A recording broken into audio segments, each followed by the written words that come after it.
Good morning. Today we are going to field visit from PM Sri Kendriya Vidyalaya Adur. First we are going to Idikal beach. Then there we will have some fun. After that we will go to Kayankulam Palace. Then we will visit Shankara Museum. Then at last we are going to agriculture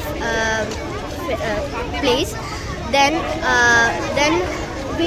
we will I hope we will explore a lot of places, and I am so curious to see those places, and I will have a lot of fun. Thank you.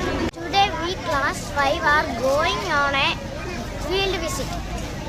We are very happy to visit the places.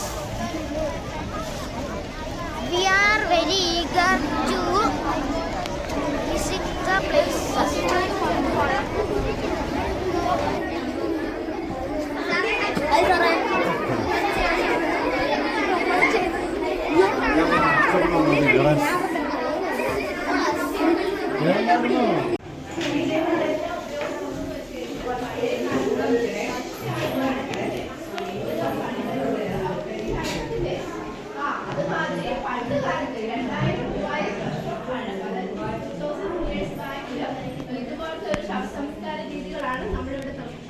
നമ്മുടെ പല സ്ഥലങ്ങളിലും നടന്നിരുന്നത് കേട്ടോ. അതായത് ഈ മൺപാത്രത്തിനുള്ളിൽ നമ്മുടെ ശരീരം കത്തിക്കുകയോ അഴുകുകയോ ചെയ്തതിന് ശേഷം നമ്മുടെ ബോൺസ് എല്ലാം പുറത്തിട്ട് ഈ പോട്ടിൽ നിറയ്ക്കും. പിന്നെ അവരുപയോഗിച്ച ഓരോ തിങ്സും ഇതിനുള്ളിൽ വെച്ചിട്ട് ഇത് മണ്ണിനടി കുഴിച്ചിടും കേട്ടോ. എന്നിട്ട് അതിന്റെ മേളിൽ അവിടെ മഷ്റൂമിന്റെ ആകൃതിയിൽ ഒരു സാധനം എടുക്കൊണ്ട് കുടക്കല്ലെന്ന് പറയും. അത് അതിന്റെ മുകളിൽ നമ്മളിപ്പോ കുരിശ് നാട്ടത്തില്ലേ, ശവം അടക്കിയിട്ട് അടയാളത്തിനുള്ള കുരിശ് നാട്ടത്തില്ല. അപ്പൊ നമുക്ക് മനസ്സിലാകത്തില്ലേ, സെമിട്രി ആണ് മനസ്സിലാകത്തില്ലേ. അതുമാതിരി പണ്ട് കാലത്ത് ഇതുപോലത്തെ ഓരോ പോട്ടും കുഴിച്ചിട്ടതിന് ശേഷം അതിന്റെ മുകളില് ഓരോ കുടക്കല്ലുകൾ വെക്കും. അല്ലെങ്കിൽ അവിടെ ഇങ്ങനെ സ്റ്റോൺ പോലെ നിൽക്കൊണ്ട് സ്മാരകശില എന്ന് പറയും.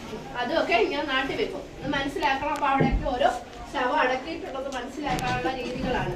അതായത് മെഗാലിത്തിക് മോണുമെന്റ്സ് ആണ്. അപ്പൊ ഈ ഇതുപോലത്തെ ഈ എന്താ പറയണ്ടേ മഷ്റൂമിന്റെ അതിലുള്ള സാധനങ്ങളൊക്കെ മോഡൽ നമ്മൾ ചെയ്തു വെച്ചിരിക്കുന്നതാണ്. പക്ഷെ ഈ വലിയ വെറിയൽ പോട്ടെല്ലാം 2000-3000 വർഷം പഴക്കമുള്ള സാധനങ്ങളാണ് കേട്ടോ. പിന്നെ അതിന്റെയൊക്കെ ഓരോ മോഡൽ പല ടൈപ്പിലുള്ള ബെറിയൽ സിസ്റ്റം ഉണ്ട്. അതിന്റെയൊക്കെ ഓരോ മോഡൽ നമ്മളവിടെ ചെയ്തു വെച്ചിട്ടുണ്ട്. പിന്നെ പഴയ കാലത്ത് രാജാക്കന്മാരൊക്കെ സഞ്ചരിക്കാൻ ഉപയോഗിച്ചിരുന്ന നമ്മളിപ്പോ വാഹനത്തിലല്ലേ, കാറിലൊക്കെ യാത്ര ചെയ്തിരുന്നത്. അന്ന് അവരൊക്കെ യാത്ര ചെയ്യുന്ന പല്ലക്കിലാണ് യാത്ര ചെയ്തത്. പല്ലക്ക് കണ്ടിട്ടുണ്ടോ? സിനിമയിലൊക്കെ കണ്ടിട്ടില്ലേ? അപ്പൊ ഇത് ഇവിടെ ഒറിജിനലായിട്ടൊരു പല്ലക്ക് ഇരിപ്പുണ്ട്. അന്ന് സ്ത്രീകൾ യാത്ര ചെയ്യാൻ ഉപയോഗിച്ചൊരു പല്ലക്കാണ് നമുക്കിവിടെ കാണാൻ കഴിയുന്നത് കേട്ടോ. പിന്നെ നമ്മുടെ ഈ കൊട്ടാരത്തിലെ ഏറ്റവും പ്രശസ്തമായ ഭാഗം എന്ന് പറയുന്നത് ഗജേന്ദ്ര മോക്ഷം മ്യൂറൽ പെയിന്റിംഗ് ആണ്. ഒരു പെയിന്റിംഗ് ആണ്. അതിന്റെ പ്രത്യേകത എന്ന് വെച്ച് കഴിഞ്ഞാൽ ആ പെയിന്റിംഗ് വരയ്ക്കാൻ ഉപയോഗിച്ചിരിക്കുന്നത് നമ്മളിപ്പോ നിങ്ങളൊക്കെ ഓരോ വാട്ടർ കളർ ക്രയോൺസ് ഒക്കെ വെച്ചല്ലേ വരയ്ക്കുന്നത്. പണ്ട് കാലത്ത് അങ്ങനത്തെ സംഭവങ്ങളൊന്നുമില്ല. നാച്ചുറൽ ആയിട്ടുള്ള മെറ്റീരിയൽസ് ആണ് ഉപയോഗിച്ചിരുന്നത്. എന്ന് വെച്ച് കഴിഞ്ഞാൽ ഇതുപോലത്തെ ചെടികളുടെയും പഴങ്ങളുടെയും ഒക്കെ ചാറ് കൊണ്ട് വരച്ചിരിക്കുന്ന ചിത്രമാണ്. അതായത് നീലയമരി, കരിക്കിൻ വെള്ളം, ചുണ്ണാമ്പ്, ഇഷ്ടികപ്പൊടി, കരി ഇതൊക്കെ വെച്ചാണ് ആ ചിത്രം വരച്ചിരിക്കുന്നത്. കേരളത്തിൽ തന്നെ ഏറ്റവും വലിയ ഒറ്റപ്പാനൽ ചുമർ ചിത്രമാണ്. അതാണ് അതിന്റെ പ്രത്യേകത കേട്ടോ. നാച്ചുറൽ മെറ്റീരിയൽസ് ആണ് വരയ്ക്കാൻ ഉപയോഗിച്ചിരിക്കുന്നത്. ഒന്നും ആർട്ടിഫിഷ്യൽ അല്ല കേട്ടോ. അത് പണ്ടത്തെ രാജാവിന്റെ പൂജാറൂമായിട്ട് ഉപയോഗിച്ച സ്ഥലമാണ്. അതില് അവിടെ ഒരു കഥ വരച്ചിരിക്കുന്നത് മഹാഭാഗവത്തിലെ കഥയാണ്. ഗജേന്ദ്ര മോക്ഷം എന്ന് പറയും. നിങ്ങൾക്ക് ആർക്കെങ്കിലും അറിയാമോ ഗജേന്ദ്ര മോക്ഷം കഥ? അതപ്പോ ഞാൻ കഥ പറഞ്ഞു തരാം. നിങ്ങൾ ആ പടം കാണുമ്പോൾ നിങ്ങൾ ഒന്ന് മനസ്സിലാക്കിയാൽ മതി കേട്ടോ. ചിത്രത്തിൽ നമ്മളൊരു ആനയെ കാണും. അദ്ദേഹം പൂർവ്വജന്മത്തിലെ ഒരു രാജാവായിരുന്നു. ഇന്ദ്രദുത്മൻ എന്നാണ് അദ്ദേഹത്തിന്റെ പേര്. പഴയ അതിനും ഇങ്ങനെ ആനയാകുന്നതിന് മുമ്പ് തന്നെ അയാൾ ഒരു രാജാവായിരുന്നു. അപ്പൊ ആ രാജാവിന് ഒരു അഗസ്ത്യ മുനി എന്ന് പറഞ്ഞൊരു മുനി ശപിക്കുന്നതാണ്. ശപിച്ചു കഴിയുമ്പോ അതങ്ങ് ആനയെ മാറും. അങ്ങനെ ഈ ആന കാട്ടിൽ വസിച്ചിരുന്ന സമയത്ത്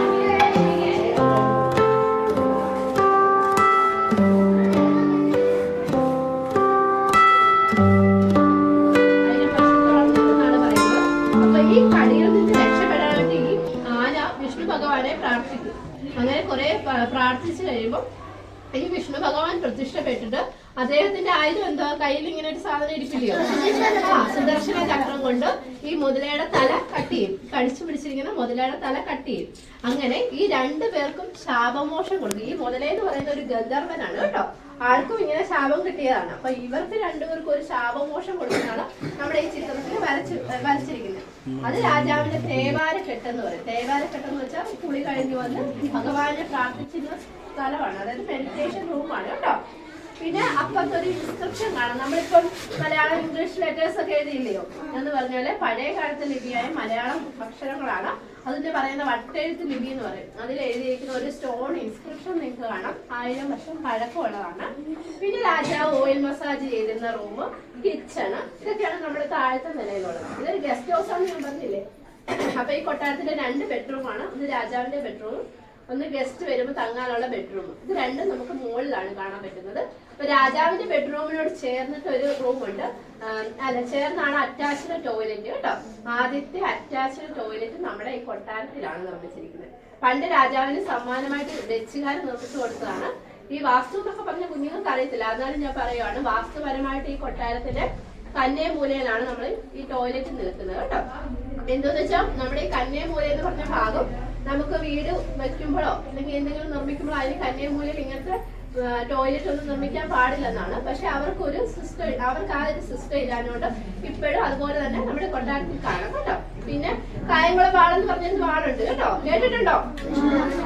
അങ്ങനെ ഒരു വാളുണ്ട്, വളരെ പ്രശസ്തമാണ്. അതിന് പ്രത്യേകത എന്ന് വെച്ച് കഴിഞ്ഞാൽ 2 വശവും മൂർച്ചകളാണ്. അങ്ങോട്ടും വെട്ട ഇങ്ങോട്ടും വെട്ട. നമ്മൾ സാധാരണ ഒരു വാൾ വെച്ചിട്ട് എന്താ ഒരു സൈഡ് കൊണ്ടല്ല മൂർച്ച ചെയ്യുന്നത്. പിന്നെ 2 വശവും മൂർച്ചകളാണ് ആ വാളിന്റെ പ്രത്യേകത കേട്ടോ. ആ വാളിരിക്കുന്ന റൂമാണ് രാജാവിന്റെ ബെഡ്റൂമായിട്ട് ഉപയോഗിച്ചിരുന്നത്. പിന്നെ അതിനോട് അപ്പുറത്തെ ഒരു റൂമുണ്ട്, മീറ്റിംഗ് ഹാള്, സഭയൊക്കെ കൂടിയിരുന്നത്, കോൺഫറൻസ് ഒക്കെ നടന്നിരുന്ന സ്ഥലമാണ്. പിന്നെ മുകളിലൊരു തട്ടുകടി എന്ന് പറഞ്ഞൊരു കട്ടിൽ കാണാം. പണ്ട് കാലത്ത് വീടുകളിലൊക്കെ ഉപയോഗിച്ച് വരുന്ന ഒരു കട്ടിലാണ്. പിന്നെ അതിന്റെ അപ്പുറത്തെ ഗാലറിയാണ് ഗസ്റ്റ് ബെഡ്റൂം. അവിടെ ഇപ്പൊ പഴയ കോയിൻസിന്റെ കളക്ഷനാണ് കേട്ടോ. രാജാവിന്റെ കാലഘട്ടത്തിലും പിന്നെ ആദ്യ കാലത്ത്